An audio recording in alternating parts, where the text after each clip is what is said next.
Sa lahat ng mga biyaya, sa lahat ng mga blessings sa buhay natin ngayon at pagpakailanman. Amen. Amen.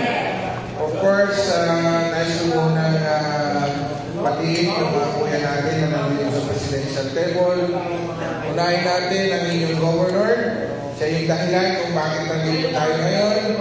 Ang aking idol, ito yung mga idol ko ng mga governors. Kuya Chito Sabat, kuya. These are the pillars of our organization. Of course,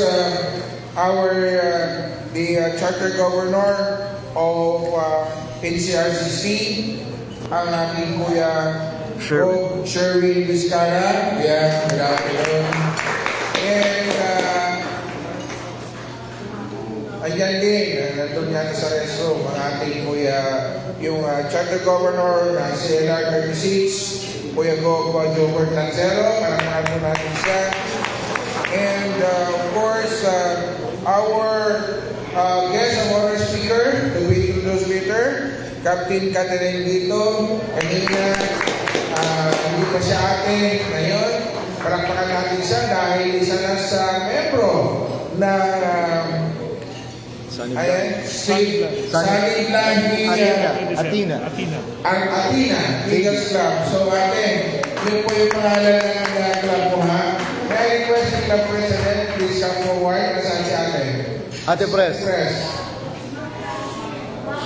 Kailangan natin, bigyan nyo rin ang ID niya si Ate Captain para po siya. She will be a regular member of your club. Hindi siya, hindi natin siya consider as no as instead, she will be your regular member. Kaya kailangan mapilang nyo siya ng application form para mabigyan nyo po Si Ate Captain. Okay? Of course, to the club president, yung newly chartered club president, our field director, we have Lennon Borja. Ito yung taong busy pero talagang he already committed himself dito sa ating organization. Kaya kanina, during yung field, naging seminar. Kaya ganyan siya kasipag. Laging nakakaroon sa akin kahit saan ako pumunta. Kasi isa dito sa mga field directors natin na talagang maasahan mo when it comes into the proper introduction of our organization. Thank you. Mga kuya natin, also friends of Eagle, ano na pala si Kuya Vice Gov? Si Kuya Gov Daniel. Wala pa. Kuya, kasi busy niya kasi sa gilid eh. Ha? Sa lahat ng mga regional officers, mga kuya natin po sa Friends of Eagles, good afternoon sa inyo lahat. Thank you so much for inviting me to officiate this very momentous event. And I would like to congratulate to the new charter club, the Saling Lahi Supreme Central Quezon City Eagles Club, Saling Lahi Magwis Eagles Club, and of course the creation of Saling Lahi Athena Eagles Club. As your governor introduced later na talagang kayo is from the other region, tama po ba Kuya Bob? Galing sila sa ibang region, tama po ba? And you are lucky because you joined into the right governors and lagi siya nakikipag-coordinate sa akin in any queries in relation of our organization. Lagi siya nagtatanong sa akin at lagi kong ina-advise sa kanya na Kuya Go, pagmahal natin ang ating organisasyon, we have to love also our members. Kasi nandyan po yung buhay. Nandyan ang buhay ng ating organisasyon. Pag pinabayaan natin sila, mamamatay yung inyong club, mamamatay yung inyong region. And of course, lalong-lalo na yung national office natin. And yun nga, nalulungkot ako dahil pag narinig ko yan, na only the governors or the officers can proceed in our office. Sa totoo lang mga kuya natin, all of you is the owner of this Kapatala Eagles Philippines Incorporated. And all of you are very welcome into our office. And all of you also are very welcome to ask any information with regard sa ating organization. Hindi po natin ipinagdadamot yan. As long that you are paying your obligation as a member of our organization, you are the owner of this, the Fraternal Order of Eagles Philippine Eagles Incorporated. Tandaan niyo po yan, mga kuya at ate. Dahil kung wala kayo, wala ang ating organisasyon. Kaya hinihingi ko, bawat isa sa inyo, please, no? Kailangan, you have to participate, you have to help your governor, all members, please help your club president. Sa totoo lang, mahirap po maging governor, mahirap po maging club president. Because I've been in that position also. Katulad nyo rin ako, naging aspirant ako. I'll never in my mind that I'll become the national president. Sa totoo lang. Ang gusto ko lang noon is maging member. Kasi ako po yung negosyante. Ako po yung negosyante at ang negosyo ko ay dealer po ako ng fresh chicken sa buong Metro Manila. And I need chicken about 15 to 20 tons hanggang 30 tons a day na chicken. Dinidistribute ko yan sa Metro Manila. Lagi inuhuli yung mga truck ko. Kaya sabi ko noon na ano ba maganda. So, that is the reason behind why I joined this organization. Pero, hindi ko po yan sinamantala. I had a lot of organization. Marami po mga organisasyon. Pero, dito ko nakita sa ating the Fraternal Order of Eagles Philippine Eagles Incorporated yung tunay na pagtulong. Kasi ito po yung hinahanap ko talaga. Ito yung hinahanap ko yung tumutulong. Kaya nung ako sa amin, I ran as the mayor sa amin. But unfortunately, dahil kunti lang yung pera natin, hindi tayo nanalo. Why? Sabi ko, even in my town alone, I can do something good in my town. Pero sabi nga nila, kung kunti lang pera ko, hindi ka mananalo. The same, what I'm doing here in our organization. Dito sa organisasyon natin, gusto ko may saayos natin. Bakit? Napakalaki po ang pwede natin may ambag dito sa ating bansang Pilipinas.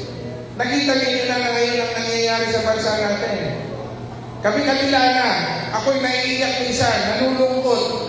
Paano na yung mga kabataan natin? Paano na yung mga anak-anak at kapuapuhan natin? What will happen to them? Di ba? Kaya nga nakikiusap ako sa mga agila. Kahit tayo man lang mga agila, can contribute good things for our country. Di po ba? We should not be part of the problem. Ito yung gusto kong mangyari. Of course, sometimes, hindi naman lahat ng tao ay pare-parehas. The same in organization. Sabi nila, kurap ako. Kung mangungurap ako, ba't pa ako nandito? I don't like to destroy my name with this organization. Hindi ko sisirahin. I paid from the service for more than 30 years in the government. And I never commit. Especially pagdating sa pera. Naging club president ako, hindi ako nangihingi sa aking club. Every single centavo pagdating sa monthly dues. Naging governor ako, hindi ako nangihingi. Why? Because I have my own business. Di ba? Eh kung nangungurat ako, bakit dito pa? Eh wala namang punto to. Di sana, nag-ghost project na lang ako. Di ba? Oh, mas mayaman pa ako. Eh dito wala ka naman, saan na kumuha ng kukurakutin mo dito? Di ba? Pang-operation lang natin, mga kuya at ate. Kasi before, wala naman tayong office. Wala tayong opisina. Not like ngayon. The reason behind why I have my 8-point agenda is number one is the unification. Kasi nakikita ko, ito kasing agila, nationwide and all over the world. Not only in the Philippines, but all over the world. Maganda sana ito nga Ito yung magiging show ito ng ating bansa Pero nalulungkot ako. Tayo mga Pilipino, imbis na maghilaan pataas, anong nangyayari? Hilaan pababa.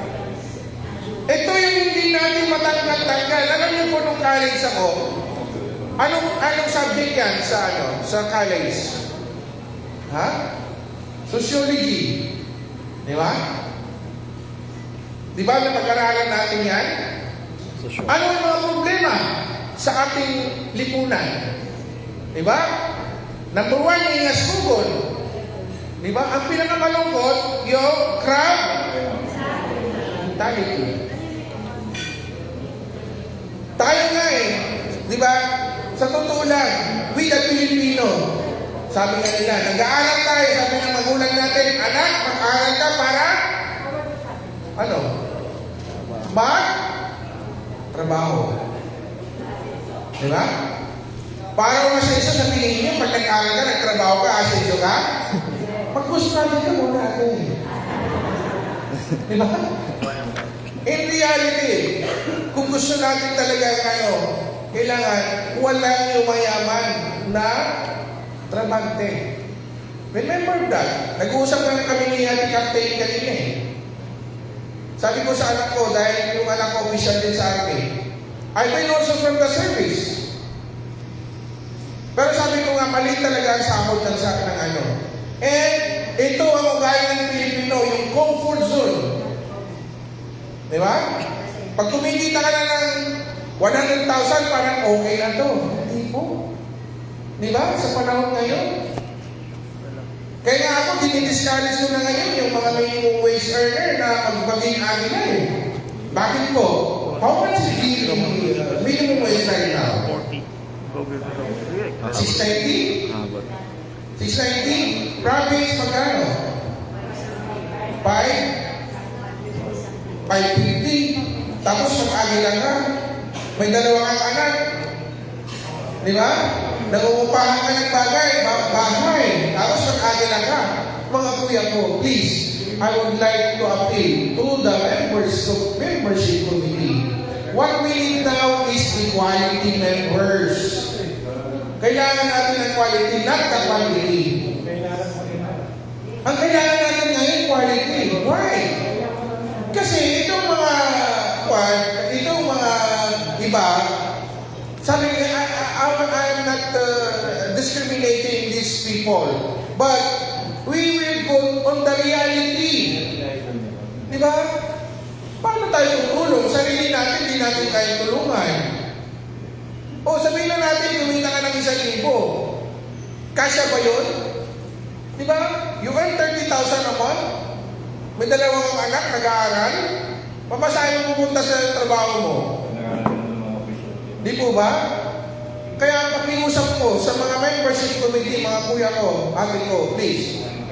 Kailangan natin dito yung quality member, not quantity.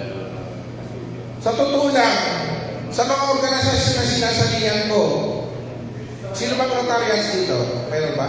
Ayun si Kuya. Sinong Lions? Sinong mga Mason dito? All these are all my organizations. Kaya sinasabi ko yan, for you mga kuya at ate, na malaman ninyo